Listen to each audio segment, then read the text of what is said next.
இயற்கையை காப்போம், அனைவரும் வாழ்வோம். வெல்கம் டு அம்மா மகள் சமையல். நான் சியாம்லா சரவணன். நம்ம இன்றைக்கி பண்ண போகிறது கஷாயம். நாங்கள் எங்கள் வீட்டில் டெய்லி நைட்டு இந்த கஷாயத்தை போட்டு குடிக்கிறோம். அதான் உங்களுக்கும் செஞ்சு காமிக்கலான்னு சொல்லிட்டு இந்த கஷாயத்தை போட்டு காமிக்க போகிறேன். வாங்க எப்படி செய்யலாம்னு பார்ப்போம். மிளகு 1 டீஸ்பூன் எடுத்திருக்கேன். மிளகு வந்து ஜலதோஷத்துக்கு, இருமலுக்கு, தொண்டை எரிச்சல் எல்லாத்துக்குமே மிளகு நல்லது. ஜீரகம் 1.5 டீஸ்பூன் எடுத்திருக்கேன்.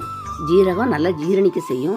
அப்புறம் உங்களுக்கு பசியும் நல்லா தூண்டும். மஞ்சள் பொடி 1 டீஸ்பூன் எடுத்திருக்கிறேன். இது ஒரு கிருமி நாசினி, உடம்புல நோய் எதிர்ப்பு சக்தியை அதிகரிக்கும். இது சேர்த்துக்கனால 1 துண்டு எடுத்திருக்கிறேன். நான் இதை சீவி போடுறேன். இஞ்சி வந்து ஜீரணத்துக்கு நல்லக்கூடியது. வாமிட்டு, உங்களுக்கு நெஞ்சரிச்சல் இருந்தால் நல்லா சரியாகும். இஞ்சி வந்து நீங்கள் இடிச்சும் போட்டுக்கலாம்.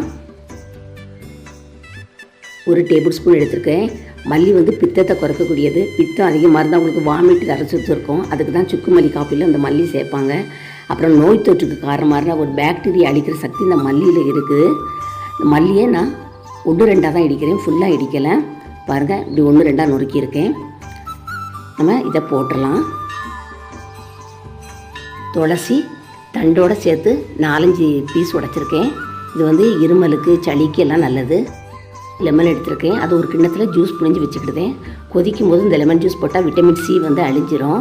அதெல்லாம் தனியாக ஒரு கிண்ணத்தில் எடுத்து வச்சுருக்கேன். விட்டமின் சி வந்து ஜலதோஷம் பிடிக்காமல் நோய் எதிர்ப்பு சக்தியை கொடுக்கக்கூடியது. லெமனை ஜூஸை போட்டுட்டு தோலை கஷாயத்துக்கு வெட்டி போட்டிருக்கேன். இந்த தோலில் வந்து விட்டமின் சியை அப்சர்வ் பண்ணக்கூடிய தன்மை இருக்குது. அப்புறம் வாமிட்டை கண்ட்ரோல் பண்ணக்கூடிய தன்மை இதில் இருக்குது. லெமன் எடுக்கும்போது கழுவிட்டு அப்புறம் ஜூஸ் போடுங்க. ஏன்னா நம்ம கஷாயத்துக்கு தோலை விட்டுறோம். ஒரு அப்ராக்சிமேட்லியாக எடுத்திருக்கேன். இந்த டம்ளர் வந்து 200 மில்லியன் கணக்குக்கு. இந்த டம்ளருக்கு நான் 2 டம்ளர் தண்ணி ஊற்றுறேன். நல்லா வத்த வேற செய்யணும். நான் 3 பேருக்கு தேவையான கஷாயத்தை போடுறேன்.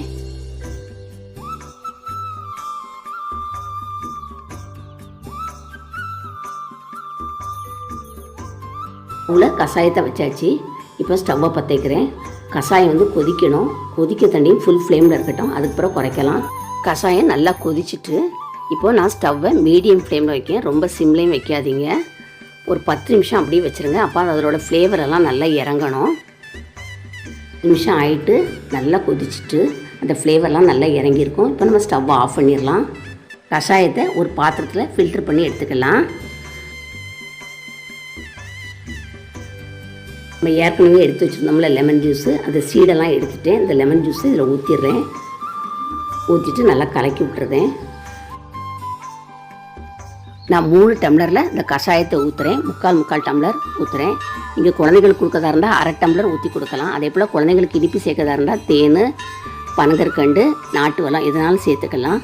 அப்புறம் வந்து இந்த மிளகு, இஞ்சி, ஜீரகம் நீங்கள் அளவு கூட்டி குறைச்சி எப்படினாலும் சேர்த்துக்கலாம். நான் இந்த அளவில் தான் போடுறேன்.